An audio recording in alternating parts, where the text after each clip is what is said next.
El terremoto y tsunami en Japón, con todas sus consecuencias de vidas humanas, sus efectos económicos, la paralización de sistemas de energía eléctrica, de abastecimiento de aguas y de alimentos, la destrucción de viviendas, de industrias, de infraestructuras, y especialmente la catástrofe de las plantas de energía nuclear, nos obligan y obligan a la humanidad entera a diagnosticar lo que está sucediendo actualmente con el modo de crecimiento y de desarrollo económico que se ha impuesto en todo el mundo, a reflexionar en profundidad y a buscar, creo yo, nuevas formas de vida, de desarrollo y de realización para la humanidad. Para realizar el diagnóstico certero y el análisis adecuado, es necesario poner estos hechos en su contexto y en relación con otros hechos y procesos de gran envergadura que están ocurriendo hoy en el mundo. Entre estos hechos, la crisis financiera y económica que no termina de agravarse, a pesar de los esfuerzos que hacen los propios responsables de la crisis por anunciar que ella hubiera virtualmente terminado, cuando en realidad lo único que han logrado hasta ahora es sostener los procesos especulativos de los grandes agentes financieros, mientras la desocupación, la pobreza y el deterioro de la calidad de vida para muchísimas personas continúan acentuándose. Hay que relacionar también todos estos hechos con lo que está ocurriendo en los países del norte de África, afectados por las rebeliones populares contra esos gobiernos opresivos asociados con las compañías petroleras y que en el pasado reciente han sido reiteradamente sostenidos por intervenciones de diverso tipo de parte de las grandes potencias industriales que gestionan la economía petrolera. Ello viene a confirmar que el sistema energético que sostiene a la economía mundial ya no será el mismo que hemos conocido y que estamos llegando al final de la era del petróleo abundante y barato. Todo esto sucede al mismo tiempo en que el desastre en Japón pone en jaque la proliferación de las plantas de energía nuclear y es contemporáneo al aumento de la conciencia ciudadana sobre los deterioros del medio ambiente que cuestionan a las grandes generadoras de energía basadas en la combustión del carbón, del gas y del petróleo, e incluso la instalación de megaplantas hidroeléctricas que no dejan de afectar muy extensas zonas de gran importancia agrícola y para la producción de alimentos.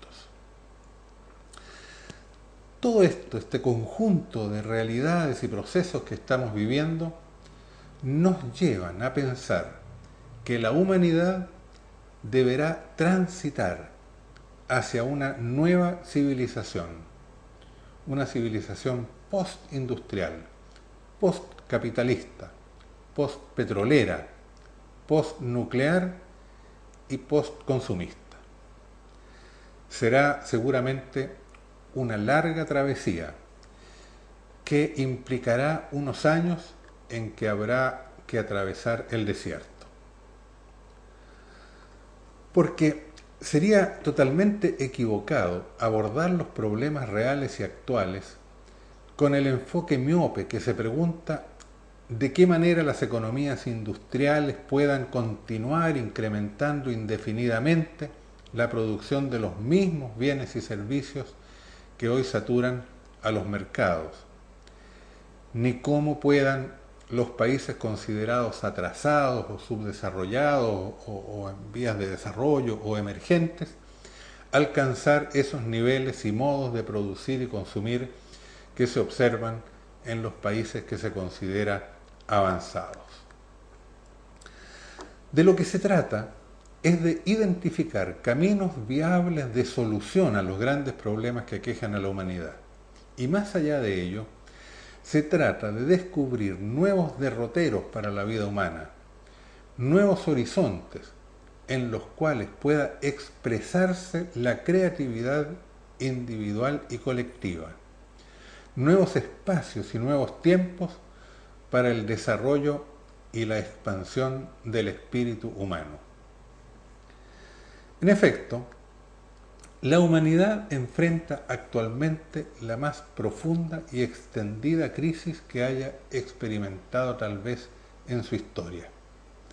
Crisis que puede entenderse como la crisis del desarrollo. Una crisis que podemos expresar o identificar en estos términos. Mientras la economía mundial continúe su proceso de expansión y crecimiento, una visión de conjunto del mundo nos permite prever con alto grado de certeza que estamos avanzando hacia un colapso de la misma civilización que se está expandiendo y creciendo. Estamos en presencia de un incremento de la pobreza, del aumento de la desocupación, la precariedad y el desempleo, del agudizarse de las desigualdades económicas, de procesos de desintegración del orden social, el aumento de la delincuencia y de la inseguridad ciudadana, un gravísimo deterioro del medio ambiente y graves desequilibrios ecológicos. Todo ello implicando además un deterioro progresivo de la calidad de vida. Son todos estos un conjunto impresionante de problemas que aquejan a la humanidad. Por cierto, no todo es negativo y hay que destacar la existencia de tendencias y procesos positivos que implican en muchos casos la desaceleración o cierta compensación respecto a los mismos problemas señalados, y en otros casos la construcción o puesta en acción de instrumentos importantes que puedan ser parte de esa nueva civilización que debemos construir. Entre ellos, por ejemplo, el desarrollo de la informática y de las comunicaciones, las redes sociales, la democratización del conocimiento, etc. En este contexto, creo yo que debemos preguntarnos y responder a la pregunta de qué hacer frente a la crisis e indagar concretamente cómo enfrentar ese conjunto de problemas que afectan a la sociedad contemporánea y frente a los cuales no parece haber respuestas, o dicho quizás más exactamente, las respuestas que se han dado y las propuestas que se hacen no resultan convincentes ni suficientes. Empecemos por aquí, por analizar un poquito estas respuestas. Hay una primera respuesta equivocada: más desarrollo del mismo tipo. Continuar con el mismo tipo de desarrollo es lo que hoy guía la acción de los gobiernos y de los organismos internacionales preocupados de la situación, que de este modo contribuyen a validar un modo de pensar la realidad y sus problemas actuales que lleva a prescindir de la idea de un cambio radical y de la necesidad de un nuevo paradigma teórico. Más desarrollo del mismo tipo, evidentemente, es una respuesta equivocada. Hay una segunda respuesta que yo pienso que es también equivocada, al menos parcialmente, y que es contraria a la anterior: la propuesta del crecimiento cero. Los análisis críticos que se hacen actualmente respecto al crecimiento son de indudable valor, ante todo en cuanto ponen en evidencia un problema real de recursos del cual no será posible prescindir en el futuro, y especialmente cuando evidencian que el actual tipo de crecimiento tiene límites ecológicos y ambientales objetivos. El cuestionamiento de la economía que conllevan estas críticas al crecimiento económico es particularmente profundo porque ponen en tela de juicio el crecimiento de un tipo de economía que se sustenta económica, social y políticamente sobre el crecimiento.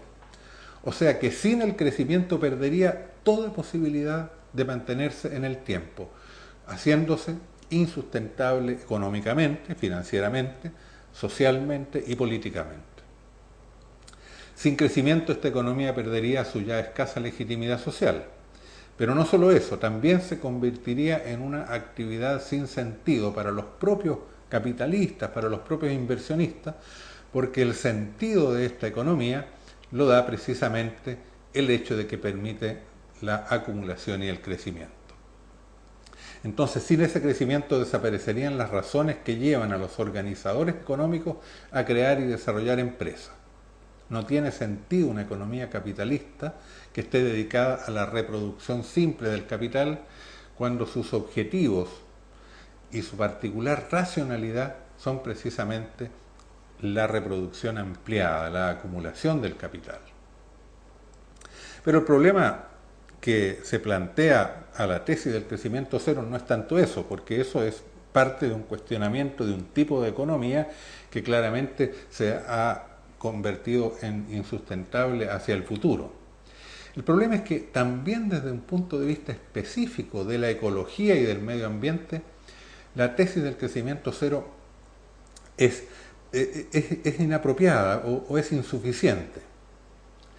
Es obvio que no se logra superar el deterioro ecológico simplemente deteniendo el crecimiento de la economía actual que siga funcionando, pues aun si ella dejara de crecer, continuaría generando gravísimos problemas medioambientales al mismo nivel o agravados respecto a los que está produciendo actualmente.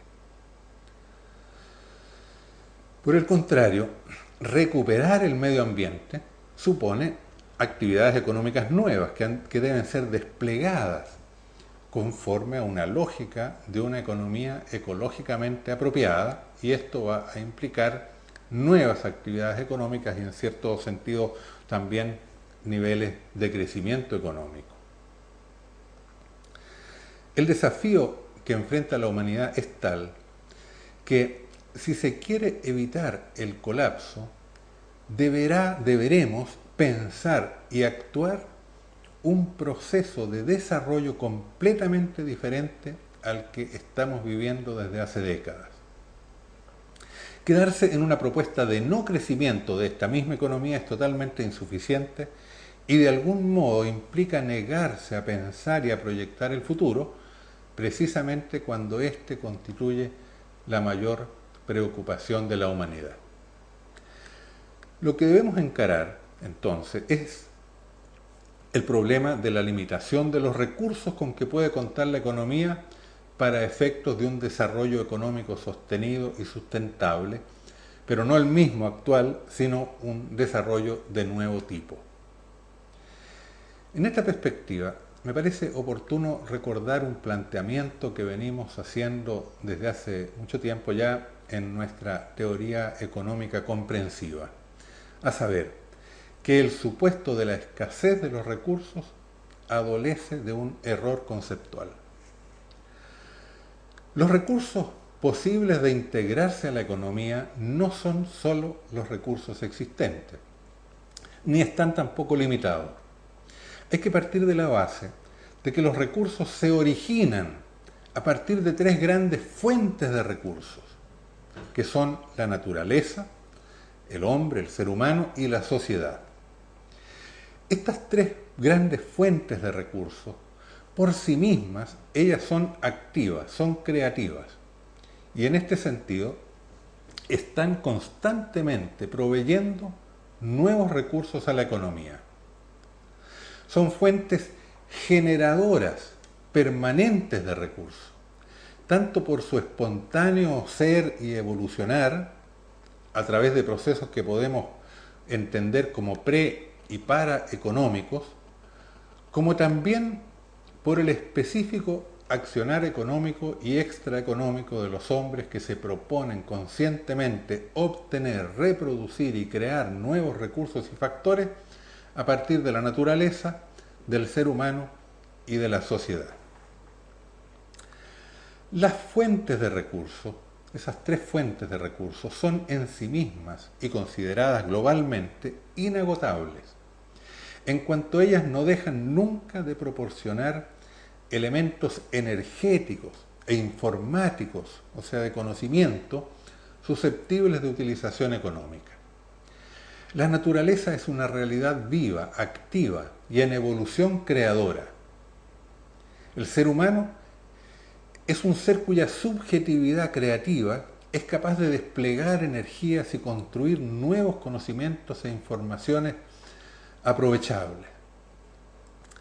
La sociedad experimenta un proceso histórico y no permanece estática. Los hombres estamos permanentemente descubriendo, movilizando y creando nuevas combinaciones de energías e informaciones. Incrementamos el conocimiento de la naturaleza, nos desarrollamos, nos capacitamos y perfeccionamos, organizamos nuevas asociaciones, comunidades, organizaciones y sociedades. Todo lugar da paso potencialmente al desarrollo de nuevos recursos. Entonces, es permanente la generación de recursos. Y esta permanencia generadora de recursos, en todo momento es portadora de novedades y en consecuencia deviene expansiva. En cuanto a la actividad vital y consciente de los seres humanos implica siempre la posibilidad de niveles superiores, mejores, más altos de organización. Es cierto que se producen fenómenos de disgregación y desorganización, que significan pérdidas de energía, pero esta entropía es normalmente inferior a la sinergia que se genera en la actividad vital y subjetiva. Podemos entonces pensar y mirar el futuro con optimismo. Pero también no debe olvidarse que cualquiera sea la fuente de los recursos son siempre, incluso esos que definimos como materiales, que están allí dados por la naturaleza, son siempre, en cuanto recursos o aprovechables por la sociedad, por la economía, el resultado de la intervención cognoscitiva y creativa de los sujetos. Cada recurso es el resultado de un acto creativo, constituyéndose como una realidad objetivo-subjetiva, energético-informática, material-espiritual. Si al componente objetivo, energético y material puede reconocérsele finitud y eventualmente agotamiento, el componente subjetivo, informático, cognitivo y espiritual no tiene límite y de él puede decirse que está abierto al infinito. En consecuencia, siempre serán posibles nuevas combinaciones de energía y de información que, por definición, son recursos. ¿Significa esta perspectiva optimista y esperanzadora respecto a los recursos generables a partir de sus tres grandes fuentes desconocer la existencia de un gravísimo problema de escasez y de agotamiento de ciertos recursos naturales que ha llevado a muchos y a lúcidos autores a cuestionar el crecimiento? No es nuestra conclusión. Más bien lo que resulta de este análisis que estamos haciendo acá es una reformulación del problema.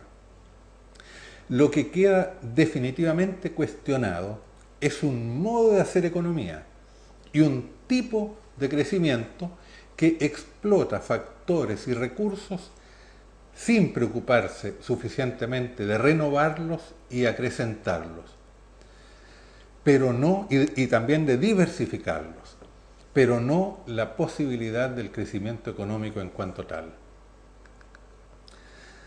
Desde una economía que crece fundamentalmente mediante la producción de cosas, utilizando intensivamente los factores disponibles, deberá pasarse a otra economía cuyo crecimiento se centre en la expansión y desarrollo de los recursos y de las fuentes de los recursos, el desarrollo del ser humano, de la sociedad y de la naturaleza.